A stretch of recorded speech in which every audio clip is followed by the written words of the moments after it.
Hello guys, मैं अमन सविता आप सभी का स्वागत करता हूं आपके अपने चैनल एएस क्लासेस में। जैसा कि हम लोग पढ़ रहे थे क्लास 9th गणित, आज इसका लेक्चर तीसरा है जिसमें हम लोग पढ़ेंगे प्रश्नावली 1.2 और क्या नाम उसके क्लास 9th के मैथ के अध्याय 1 के उदाहरण तथा उसके 1.1 हम पहले पढ़ चुके हैं। अगर आपने उसको नहीं पढ़ा है तो हमारे इस चैनल में जा करके उसे पढ़ लीजिएगा, तभी आपको ये आगे समझ में आएगा। ठीक है, अध्याय 1 है आज क्या है, संख्या पद्धति। ठीक है, स्टार्ट करते हैं बिना किसी देरी के। प्रश्नावली 1.2 इसमें जो क्या कह रहा है आज, कथन सत्य है या असत्य, कारण के साथ उत्तर देना है। ठीक है, पहला क्या कह रहा है, प्रत्येक अपरिमेय संख्या एक वास्तविक संख्या होती है। हमें बताना है कि क्या प्रत्येक अपरिमेय संख्या एक वास्तविक संख्या होती है। हमने जब आपको क्या नाम पढ़ाया था उदाहरण में, उदाहरण कह रहे हैं, जब हमने आपको पढ़ाया था, हाँ उदाहरण जब समझाए थे, उदाहरण और उसका परिचय पढ़ाया था, तो हमने आपको पढ़ाया था कि अरे वास्तविक संख्या किसे कहते हैं, जो परिमित तथा अपरिमेय संख्या के संग्रह से बनती है उसे क्या कहते हैं, वास्तविक संख्या। तो ये क्या कह रहा है कि प्रत्येक अपरिमेय संख्या एक वास्तविक संख्या होती है। तो हम क्या कह सकते हैं, सत्य है, सत्य, सत्य। क्यों, ये भी बता रहे हैं, सत्य है क्योंकि क्योंकि परिमेय क्योंकि परिमेय तथा अपरिमेय संख्या का संग्रह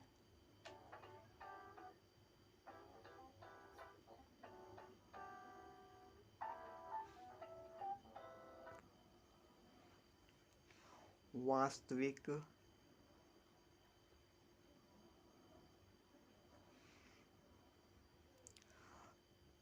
परिमेय तथा अपरिमेय संख्या का संग्रह वास्तविक संख्या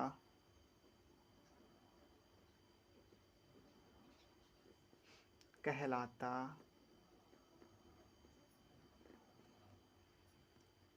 है। ठीक है, हमें इसमें कहा गया था कि प्रत्येक अपरिमेय संख्या एक वास्तविक संख्या होती है। और वास्तविक संख्या किसे कहते हैं हम लोग, जो परिमेय तथा अपरिमेय संख्या का, जिसे संख्या का संग्रह का योग जो होता है वो वास्तविक संख्या कहलाती है।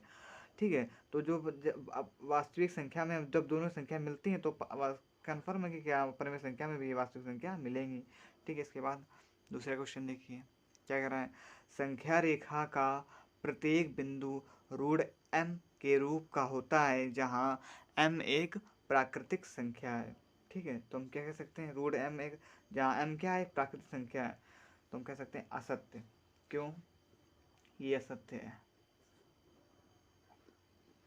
क्यों है ये भी हमको बता रहे हैं।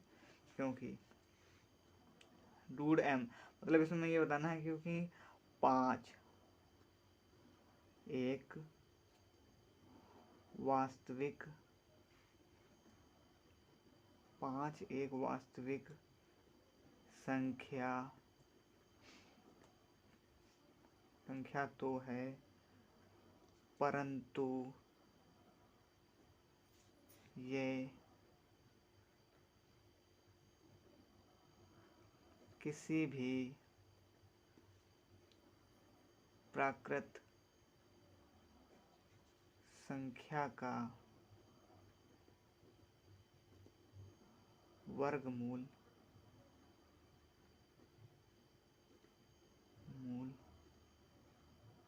नहीं है। अब वर्गमूल तो आप लोग जानते हैं, वर्गमूल जैसे हम ये देखो, ये √4 इसे कहते हैं वर्गमूल। तो 4 का वर्गमूल कितना होता है, 2। जैसे हमने 5 लिया, आप कोई भी संख्या ले सकते हैं, जैसे 5 हमने, जैसे 7 ले लें, तो 7 क्या नाम √, इसका कोई वर्गमूल है, 7 का कोई वर्गमूल होता है नहीं। इसी बार इसका मतलब यही है कि 5 एक वास्तविक, हमने 5 लिए कि 5 का, अब 5 में रूट हम चढ़ा देंगे, इसका कोई वर्गमूल है नहीं है। 4 का है, 4 का हो गया आपका 16, 16 का ले लीजिएगा, 9 का ले लीजिएगा, लेकिन इसका नहीं, इसलिए हम कह सकते हैं कि असत्य है।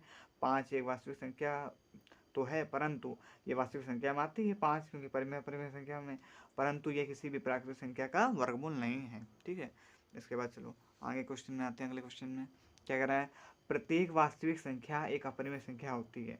अब ये कह रहा है, देखो पहले क्या, इसमें क्या कह रहा था, पहले नंबर में देखिए कि प्रत्येक अपरिमेय संख्या एक वास्तविक संख्या होती है। अब इसका उल्टा कर दिया है, पूछा है प्रत्येक वास्तविक संख्या एक अपरिमेय संख्या होती है, तो ये क्या हो जाएगा, असत्य। अब क्यों हो जाएगा, ये भी बता रहे हैं आपको, असत्य, क्योंकि पाँच मतलब पाँच हमने लिए, कोई आप तीन भी ले सकते हैं, क्योंकि तीन एक वास्तविक संख्या तो है परंतु यह एक अपरिमेय संख्या नहीं है। असत्य, क्योंकि पाँच ले लीजिएगा, पाँच एक वास्तविक संख्या है, वास्तविक संख्या है, किंतु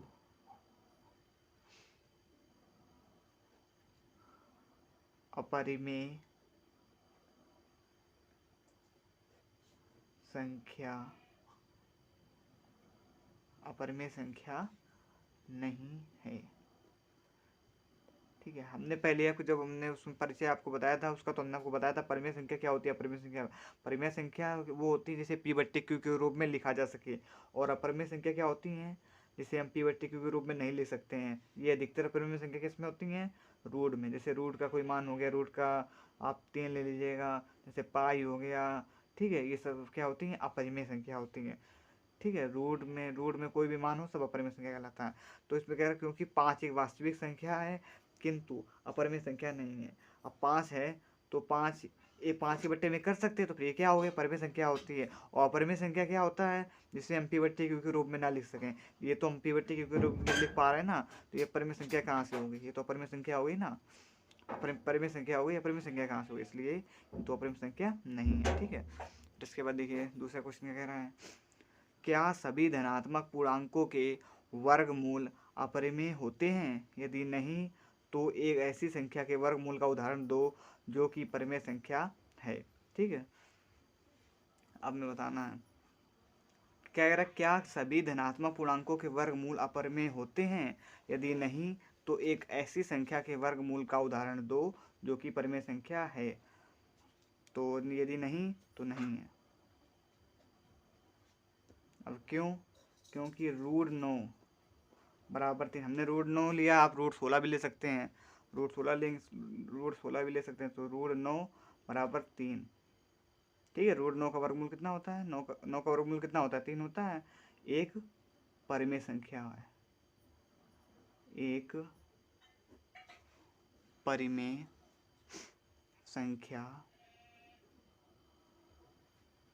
है और यह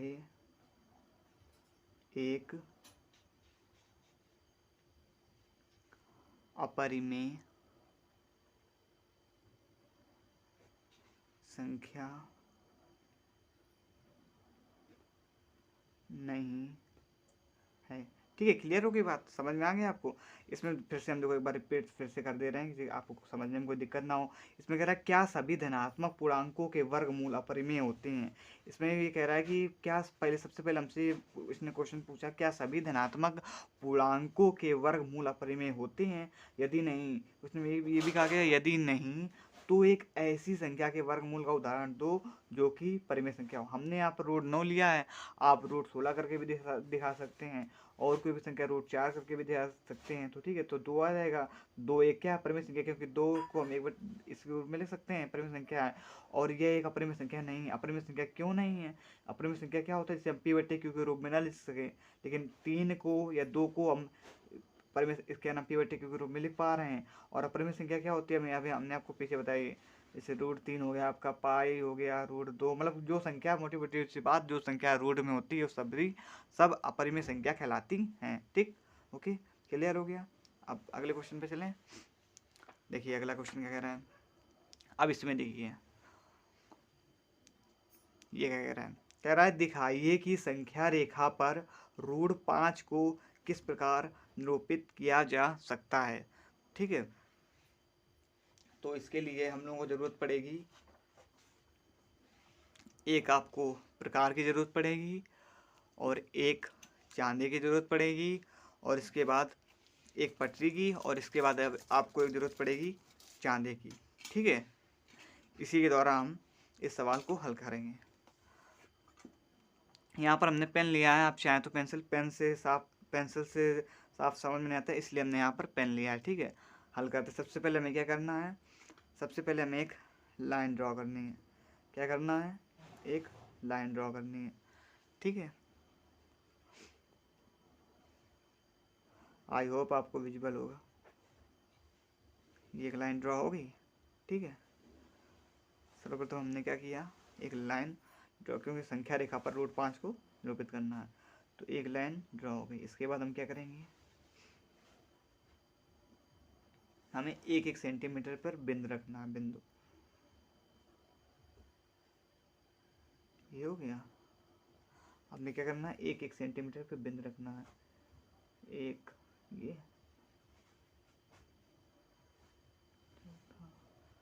और ये 5, ये 6, ये इस प्रकार। ठीक है, ये रख दिए 10 तक, 10 तक रख दिए। ठीक है, तो ये आपका हो गया। इधर इधर संख्या क्या है कि होती है, माइनस की होती है, यहाँ पर हम 0 लगा दे रहे हैं, ये आपका 0 हो जाएगा। ये -1, -2, ये तो आप लोगों को पता ही होगा, पिछली कक्षा में 8-7 में पढ़ाया गया है, ये 8-7 में। इधर सब संख्या माइनस की होती हैं, उधर क्या की होती हैं, इधर किस चीज़ की होती हैं, इधर होती हैं प्लस की। तो 1, 2 और 3, 4, 5 और एक ये आपका 6। ठीक है, इतना समझ में आया। अब इसके बाद हमें क्या करना है, पहले ये बताइए, √5 का जैसे हम वर्गमूल निकालें तो कितना निकल गया, लगभग मैं पूछ रहा हूँ आपसे। √5 का, और 4 का वर्गमूल कितना होता है, 4 का वर्गमूल है, √4 का वर्गमूल 2 होता है, तो ये है 4 से 1 ज़्यादा है तो 5 है, तो लगभग में मैक्सिमम लगभग 2 से 1 कुछ ज़्यादा होगा। 2 मान लेते हैं या 1 मान लें, कुछ भी 1 मान लें। ठीक है, तो मतलब 2 से कुछ ज़्यादा होगा। तो हमें क्या करना है, सबसे पहले हम 2 तक लाइन ड्रॉ करेंगे, यहाँ से बिंदु से, अपने मुख्य बिंदु से, इसे मध्य मुख्य बिंदु पे कहते हैं, यहाँ से हम यहाँ तक एक लाइन ड्रॉ करेंगे इस प्रकार। ठीक है, यहाँ से यहाँ तक।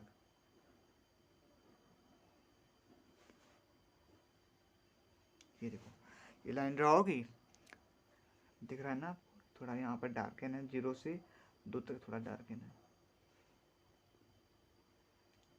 ओके, ठीक है, अब हमें क्या करना है, यहाँ से आपको अपना चांदा उठाना है, और यहाँ से आपको 90 अंश का कोण बनाना, 90 डिग्री का एक कोण बनाना है इसी पे। ठीक है, इसे हम ज़्यादा बड़ा नहीं खींचेंगे, क्योंकि फिर सवाल ज़्यादा, 1 सेंटीमीटर का खींच लेते हैं। तो यहाँ से 1 सेंटीमीटर, 10 से 9 तक। ठीक है, यहाँ तक आपका 1 सेंटीमीटर हम खींच ले रहे हैं। ये सीधा यहाँ से यहाँ तक। ठीक है, खींच लिया, यहाँ तक समझ में आया। फिर इसके बाद क्या करेंगे हम, फिर इसको इससे मिला देंगे, इसको मुख्य बिंदु से मिला देंगे इस प्रकार, मिला देंगे। ठीक, मिलाने के बाद अब हम उठाएंगे प्रकार अपना। क्या उठाएंगे, प्रकार, और इसे इसकी दूरी के हिसाब से, इतनी दूरी है, यहाँ से लगाएंगे चाप। थोड़ा रुको, इसे रोटेट कर देते हैं, यहाँ से इस प्रकार लगाएंगे।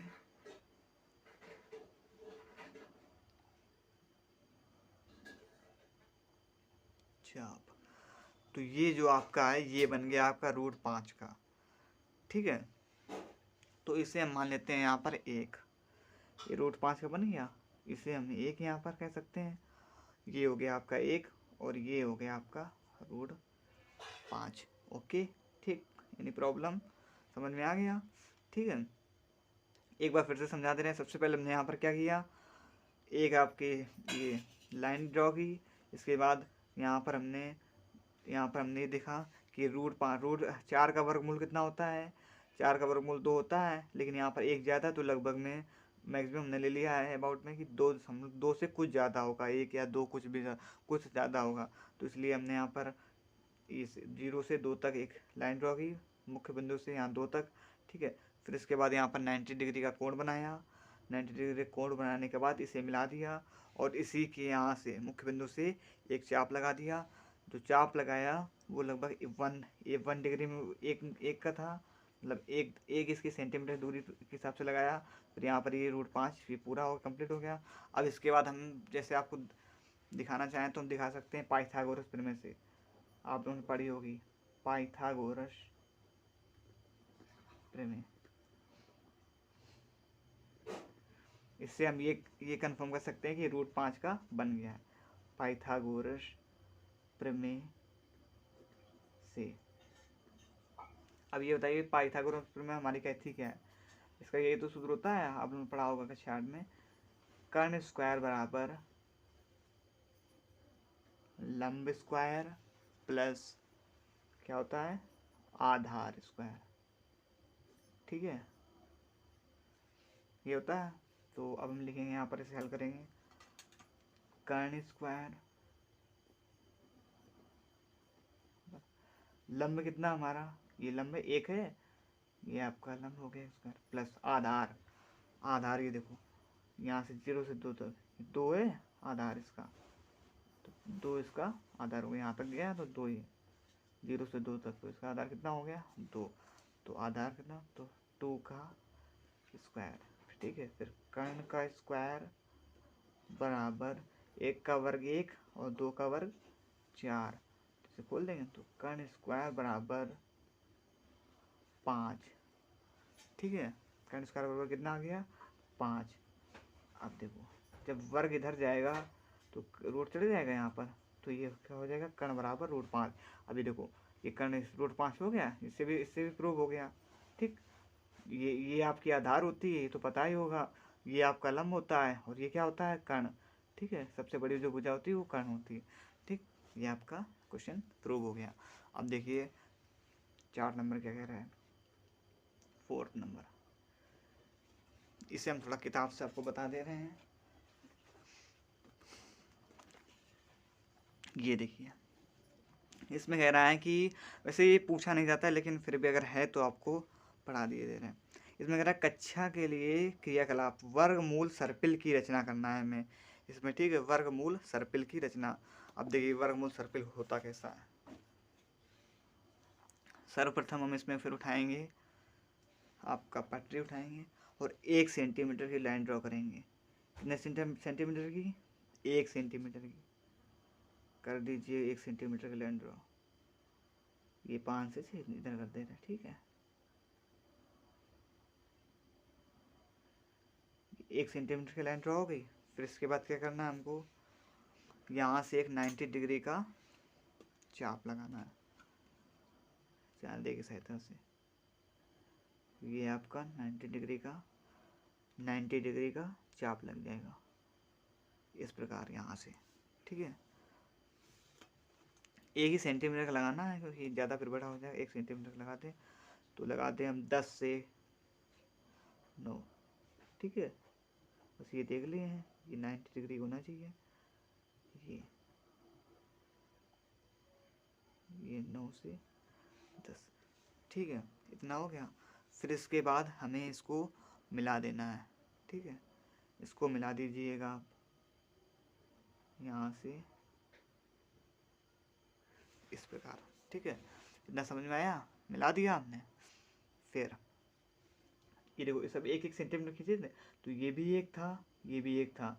अब जिस प्रकार हमने इसको निकाला है ऊपर, इसे भी जब हम निकालेंगे कर्ण स्क्वायर पाइथागोरस प्रमेय से, तो ये कितना आ जाएगा, √2 आ जाएगा। आप निकाल के देख लीजिएगा, कर्ण स्क्वायर बराबर लंब स्क्वायर प्लस आधार स्क्वायर से, ठीक है। इतना हो गया, इतना समझ में आया। फिर हमें यही चीज़ फिर से करनी, पूरा प्रोग्रेस यहाँ से √2 यहाँ पे लिख लीजिए, दिक्कत ना हो। चलो ठीक है, √2 ये है √2 आपका, ठीक है। फिर यहाँ से आपको उठाना है, फिर यहाँ से 90 डिग्री का फिर चाप लगाना है, 90 डिग्री का।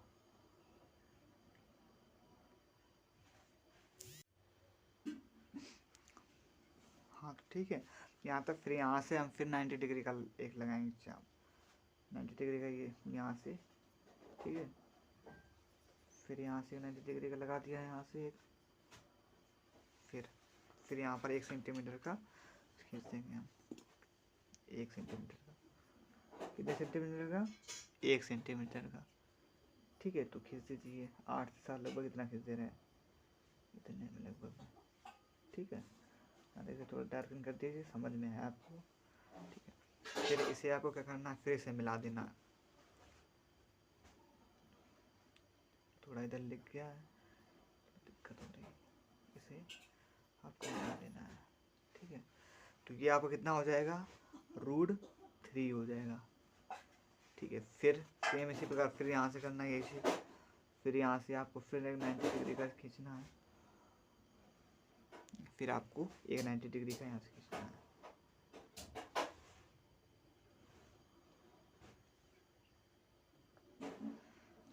ठीक है। ये 90 डिग्री का, फिर इसे 1 सेंटीमीटर का, 1 सेंटीमीटर का, ज़्यादा में नहीं, 1 सेंटीमीटर का, ठीक है। 1 सेंटीमीटर थोड़ा सा बहुत ज़्यादा, 1 सेंटीमीटर। फिर इसे यहाँ से मिला देना इस प्रकार, इस प्रकार, ठीक है। तो ये कितना हो जाएगा आपका, √4। फिर एक बार और फिर से और कर लीजिएगा। फिर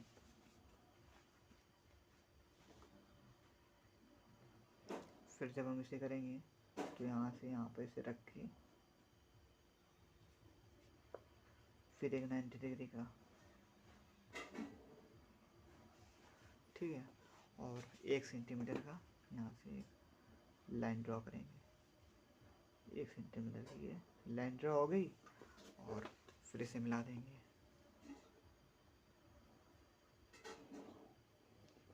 तो ये आपका कितना हो जाएगा, √5। बस इसी प्रकार इसमें पूरा गोला टाइप का बनाना है आपको। क्या करना है, पूरा गोला टाइप का आपका जाएगा इसी प्रकार, सेम इसी प्रकार, ठीक है। ऐसे पूरा बनता चला जाएगा इस प्रकार, ऐसा हम बता दे रहे हैं, इस प्रकार ऐसे पूरा बनेगा। इतना तो बना है इस प्रकार, ये √4, √5, √6, √7 पूरा पूरा यहाँ तक हो जाएगा, ठीक है। इसी प्रकार ये इसमें कह रहा है, देखो ये देखो बना के भी दिखाया गया है, ये देखिए √1, √2, √3, 1 तो ये था, √2, √3, √3 इधर छोड़ दिया। सेम ये देखो √2, √3, √4 और फिर डॉट डॉट डॉट डॉट दर्शाने वाले एक सुंदर सर्कल प्राप्त कर लेंगे, ठीक है। तो वही से हमने यहाँ पर सुंदर सर्कल प्राप्त कर लिया है, ठीक है। बस आई होप आपको वीडियो समझ में आया होगा। अगर वीडियो अच्छी लगी हो तो वीडियो को लाइक तथा चैनल को सब्सक्राइब कीजिए। जय हिंद, धन्यवाद।